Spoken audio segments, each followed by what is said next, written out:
really need to take the time to set up my audio at some point so that it actually works properly and functions normally. All right, welcome to the Murder Hobo Show YouTube channel, where I do things for things and stuffs with thises and that's. So I spent a couple hours. I got home early from work. It's kind of getting to be that time of the year where I don't have to work too much, and decided I was going to sit down and bust off another one. Took me from about 3:30 till 7:15, so about the time it would take somebody to paint a mini, I went over and did myself a thing. So this is it here. One second. I don't even know how to pronounce their name. CZEPEKU. Yeah, okay. I'm not even going to attempt it. These fine folks over here at Patreon are making a killing, making maps. They got a lot of patrons. They do a lot of stuff, and their maps are freaking fantastic. That looks like maybe the old stadium map that I did was one of them, but yeah, this is pretty decent. I like their stuff. I might actually have to subscribe to this at one point or another, but I didn't yet because I was just farting around with some stuff. The one that I did do, I have right here. Oops. So this is the map that I found that they pumped out. It's available in this format from their Patreon website as a free map. This is called Abandoned Day Mine. Yes, Abandoned Mine Day, Abandoned Day Mine, something like that.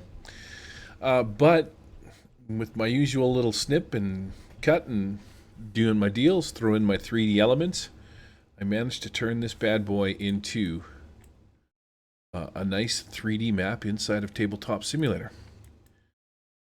I just called it Abandoned Mine, and then I put day to let me know what time of the day it was. But we're gonna build this bad boy, and well, actually, let's go clear the map as soon as this sucker loads. Because what I should be doing, in all honesty, is showing you what the map looks like just inside a Tabletop Simulator.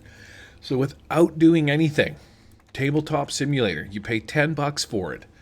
And without doing anything, it is as simple as just importing art.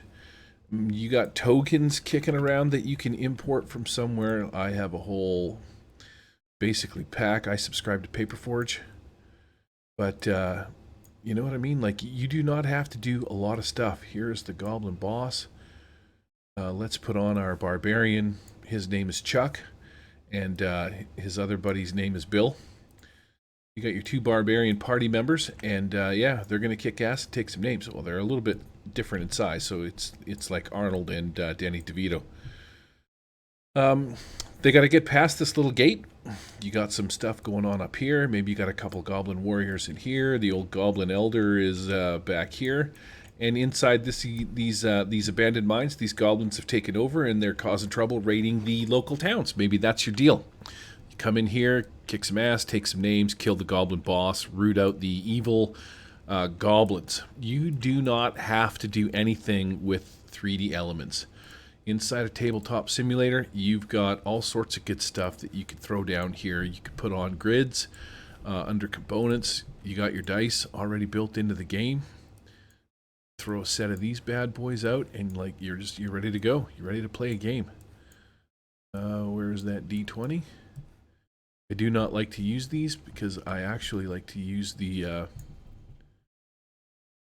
I have a saved dice tray thing that you've seen in other videos probably. Yeah, roll this D20. Bam, just mouse over it, hit R, rolls a 5, says the 5. Like, that's it. You don't need any kind of background mechanics things doing stuff. You want to keep track of, how many hit points this Goblin Warrior guy has. You can just simply go to down here and put like, let's say he's got 20 hit points. Right? Mouse over it for a little bit. Goblin 1, 20 hit points. You're golden. Tabletop Simulator does not need to be a complicated thing. It's only as complicated as you want it to be. You don't need to use one world if you can figure out how to get your maps onto the table. So I don't know why people wouldn't use it, because this is a beautiful friggin' environment to play games in. And you don't have to do anything. There's not a bunch of goofy weird things. Just look at your character sheet that you've got. you can import character sheets. Anyways, this isn't a TTS advertisement. But yeah, this looks fantastic. This map is beautiful. Looks wickedly cool in game. And yeah, it struck my fancy today, so I thought to myself, let's cut this apart and see what we can do. And so we did. Use my one world, smash the build button, and I'll show you the 3D elements that I've got going on here. With this map, here's I put this one also in the modding. I'm going to make this one available. Cloud Manager. You can see I'm starting to use my Cloud Manager a little bit more. I got some miniatures from Printable Heroes that I put in here. I'm not sure why these are in here. Maybe this was a test. But my maps, I've got 2 maps. I've got the Catacomb maps cut apart that I used. So this one is now officially stored on Tabletop Simulator, and I did this one. Here's the other thing about this map. You're like, sure, it take me 4 hours. It actually didn't take me 4 hours. I went and made dinner, and I did some other stuff. It took me as long as it takes to resize the base and then just start cutting out the stuff that I want to be transparent. So there's a combined total of 1, 2, 3, 4, 5, 6, 7 pieces that I cut out in order to make this entire map.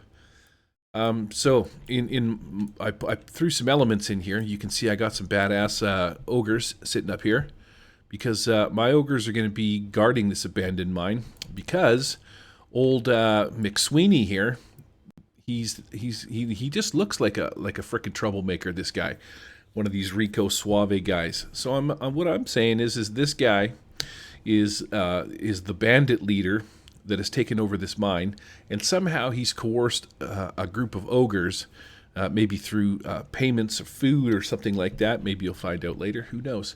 But he goes into town and he kidnaps people, brings them to this little hideout, and then stands up on this ledge when you show up and demands payment for the freedom or the release of your peeps, or the peeps, or a peeps, and that's why you're here. But yeah, you don't have his money, you don't have his payment, so you got to figure out how to get past this guy. Scooch on in to the old abandoned mine and deal with the very upset ogres that are in here that are probably going to chew your face off. Except that guy, he's drunk. He's drunk on love and sleeping in the corner there. Got a couple upside down carts over here. This one actually kind of looks like it did spill, but this one's just got stuff in it. It's defying gravity is what it's doing. This is some kind of magnetic ore. Tossed a couple of rocks in here to give it a bit of a 3D perspective. Threw some stuff up on top. Put a couple crates here. Cut out the railway entrances, and then I put some rocks over top of it so that you can see that it kind of looks, gives it a bit of a shadow cast in the back. Now, I don't know why the dimensions of this map are so big. It's just the way that it is, which is kind of weird. Like if you're looking at this as each one of these is 5 feet, which seems about right because of the size of the pickaxe. I should have actually made this a little bit taller, but I'm not going to fix it because it's irrelevant. This doesn't go anywhere. You know what I mean? There's just pick a hole, 1, 2, or 3, and away you go. Got some barrels. We got some crates. Got little ladders that I built in here. This ladder is actually just this one here. So if I shoot you over to the right monitor and you look at this right monitor, you can see that it's right there on the bottom one, on the south side. And I just cut that out and I threw it in my gimpulator. Here I am with my sweet ass map ready to go. This is my scenario. My party shows up. They're coming here on a rescue mission. You know, McSweeney, he's well aware that people are coming. Maybe they wait for the cover of night. They scope it out, and McSweeney's inside having a snooze somewhere under the protection of the ogres. He's got a little deal in one of these caves where he naps out. Who knows? Possibilities are endless. You could do your own thing. But I'm going to make this map available. This is the latest and the greatest. Thanks to the fine folks over at whatever the name of this place is. CZEPEKU? I don't know. I'm out on the pronunciation. But yeah, they have available, I believe if you look at their, where am I at here? Hopefully nobody gets, whatchamacallits from this. Nobody gets,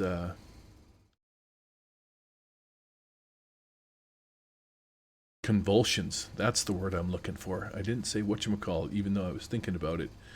But you can come over here and you can take a peek at their stuff and you can see what they got, and you can I don't know where it is, but you can find out what's for free. I don't know where the little, oh, I know. No, I am logged in. I don't know why it's not showing me the stuff.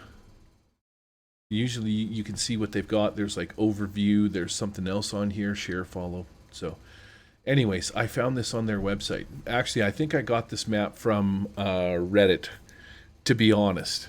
It is a publicly available map, so yeah, not too shabby. That's how it worked out. This is going to be like a little abandoned mine. I got to get rid of these things, and then I'll pack it up, and this one will be available for your gaming pleasure, man. Fantastic. That's it for this video. Peace out, folks.